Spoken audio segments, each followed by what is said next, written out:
এই যুগের রাজাকারদের পরিণতি ওই যুগের রাজাকারদের মতোই হবে বলে মন্তব্য করেছেন শিক্ষামন্ত্রী মহিবুল হাসান চৌধুরী নফেল।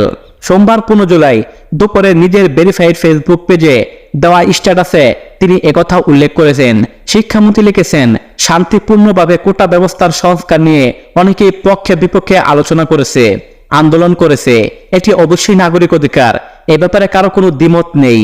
কিন্তু যারা প্রকাশ্যে নিজের আত্মপরিচয়, জন্ম পরিচয়, ব্যক্তিত্ব বিসর্জন দিয়ে তুমি কে আমি কে, রাজাকার রাজাকার স্লোগান দিয়েছে, এরা সবাই এই যুগের রাজাকার।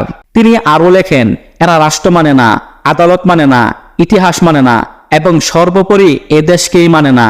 আর ফেসবুক সহ সামাজিক যোগাযোগ মাধ্যমে এই যুগের রাজাকারেরা একটু সক্রিয় বেশি, কারণ কিছু একটা মন্তব্য লিখে একটা স্ট্যাটাস দেওয়া ভার্চুয়াল রাজাকারি করা অনেক সহজ।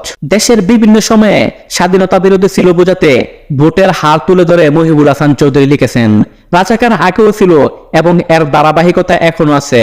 1970 সালে ঐতিহাসিক নির্বাচনে প্রায় 20% ভোট পড়েছিল নেজামি ইসলামী, মুসলিম লীগ ইত্যাদি মুক্তিযুদ্ধের বিরোধের পক্ষে তথা বাংলাদেশের বিরুদ্ধে।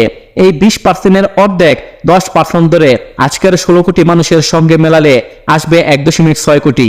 এর মধ্যে 16.6 কোটিও যদি সারাদিন নিজের রাজাকারীর অরাজকতা প্রকাশ করে, বাকি জনগোষ্ঠীর তুলনায় এরা নগণ্যই থাকবে। জনগণকে বিভ্রান্ত না হওয়ার আহ্বান জানিয়ে মন্ত্রী লেখলেন, এদের আওয়াজে বিভ্রান্ত হলে চলবে না। এ যুগের রাজাকারদের পরিণতি ওই যুগের রাজাকারদের মতে হবে, ঘৃণা, ধিক্কার আর ক্রোধ এদের প্রতি। রাজাকারদের দল তোরা এই মুহূর্তে বাংলাদেশ ছাড়। রোববার 14 জুলাই বিকেলে গণভবনে আয়োজিত সংবাদ সম্মেলনে এক সাংবাদিকের প্রশ্নে প্রধানমন্ত্রী শেখ হাসিনা বললেন, মহান মুক্তিযুদ্ধ ও বীর মুক্তিযোদ্ধাদের বিরুদ্ধে এত ক্ষোভ কেন?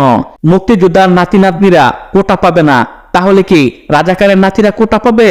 তা তো আমরা দিতে পারি না। প্রধানমন্ত্রীর এই বক্তব্য ঘিরে রোববার রাতে ঢাকা বিশ্ববিদ্যালয়ে বিক্ষোভ শুরু হয়। এ সময় শিক্ষার্থীরা স্লোগান দেয়, তুমি কে আমি কে, রাজাকার রাজাকার, কে বলেছে কে বলেছে, স্বৈরাচার স্বৈরাচার।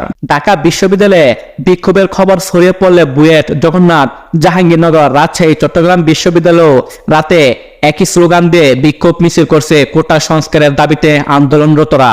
পরে তারা প্রধানমন্ত্রীকে তারা বক্তব্য প্রত্যাহারের আলটিমেটাম দেন।